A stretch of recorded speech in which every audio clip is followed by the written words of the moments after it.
I'm going to be reading the golden calf. Now when the people saw that Moses delayed coming down from the mountain, the people gathered together to Aaron, and said to him, Come, make us gods that shall go before us. For as for this Moses, the man who brought us out of the land of Egypt, we do not know what has become of him. And Aaron said to them, Break off the golden earrings which are in the ears of your wives, your sons, your daughters, and bring them to me. So all the people broke off the golden earrings which were in their ears, and brought them to Aaron. And he received the gold from their hand, and he fashioned it with an engraving tool, and made a molded calf. Then they said, This is our God, O Israel, that brought you out of Egypt, the land of Egypt. So when Aaron saw it, he built an altar before it, and Aaron made a proclamation and said, Tomorrow is a feast to the Lord. Oh boy, so here comes the problems. Then they rose early on the next day, offered burnt offerings, and brought peace offerings, and the people sat down to eat and drink, and rose up to play. And the Lord said to Moses, Go, get down, for your people, whom you brought out of the land of Egypt, have corrupted themselves. And that's exactly how it is. We corrupt ourselves. They have turned aside quickly out of the way which I commanded them. They have made themselves a molded calf, and worshipped it, and sacrificed to it, and said, This is your God, O Israel, that brought you out of the land of Egypt. And the Lord said to Moses, I have seen this people, and indeed it is a stiff-necked people. Now therefore, let me alone, that my wrath may burn hot against them, and I may consume them, and I will make of you a great nation. Then Moses pleaded with the Lord his God, and said, Lord, why does your wrath burn hot against your people, whom you have brought out of the land of Egypt, with great power and with a mighty hand? Why should the Egyptians speak and say, He brought them out to harm them, to kill them in the mountains, and to consume them from the face of the earth? Turn from your fierce wrath, and relent from this harm to your people. So Moses, that is a symbol of Jesus, because Moses, interceded for the people. Jesus intercedes for the people. Okay. Let's see where I left off. Remember Abraham, Isaac, and Israel, your servants, to whom you swore by your own self, and said to them, I will multiply your descendants as the stars of heaven, for all this land that I have spoken of, to give your descendants, and they shall inherit it forever. So the Lord relented from the harm which he said he would do to his people. And Moses turned and went down from the mountain, and the 2 tablets of the testimony were in his hand. The tablets were written on both sides, and on the one side and on the other they were written. Now the tablets were the work of God, and the writing was the writing of God engraved on the tablets. So God's the one that wrote the law.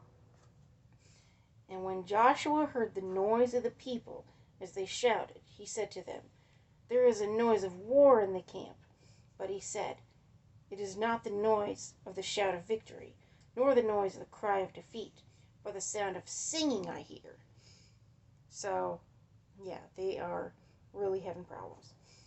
So it was, as soon as he came near the camp, that he saw the calf and the dancing. So Moses' anger became hot. So now his anger is coming hot.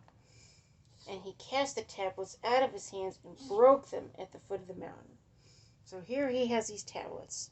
He's so angry, he threw them down. I can relate to being that angry. Then he took the calf, which they had made, burned it in the fire, and ground it to powder.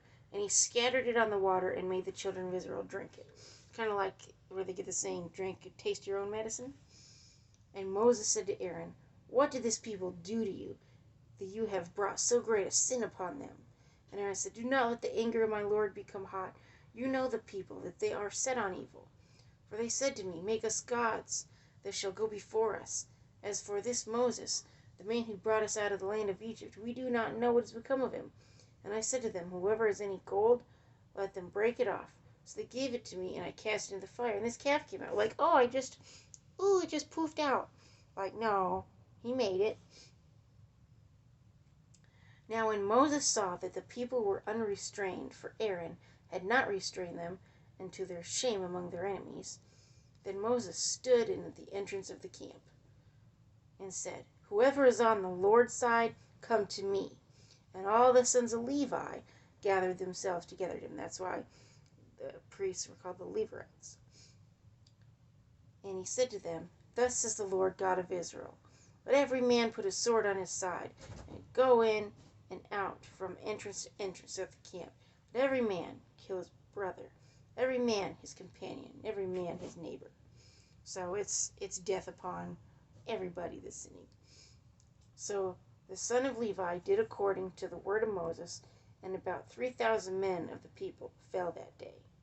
That's a lot of people. And you might think, wow, God's evil. He's making his people fall. What's going to happen when people take their last breath and they don't accept Jesus? They rebel their whole life.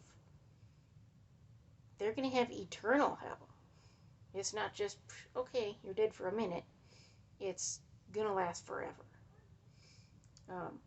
Then Moses said, "Consecrate yourselves today to the Lord, that he may bestow on you a blessing this day, for every man has opposed his son and his brother." Now it came to pass on the next day that Moses said to the people, "You have committed a great sin. So now we will go up to the Lord. Perhaps I can make atonement for your sin." Then Moses returned to the Lord and said, "Oh, these people have committed a great sin, and have made for themselves a god of gold. Yet now, if you will forgive their sin, but if not, I pray, blot me out of your book which you have written." So Moses actually wants God to forgive the people, or blot his name out. Okay. And the Lord said to Moses, "Whoever has sinned against me, I will blot him out of my book. Now therefore, go, lead the people to the place which I have spoken to you. Behold, my angel will go before you. Nevertheless, in the day when I visit for punishment, I will visit punishment upon them for their sin." So the Lord plagued the people because of what they did with the calf which Aaron made. So people think, well, what's so bad about that? Okay.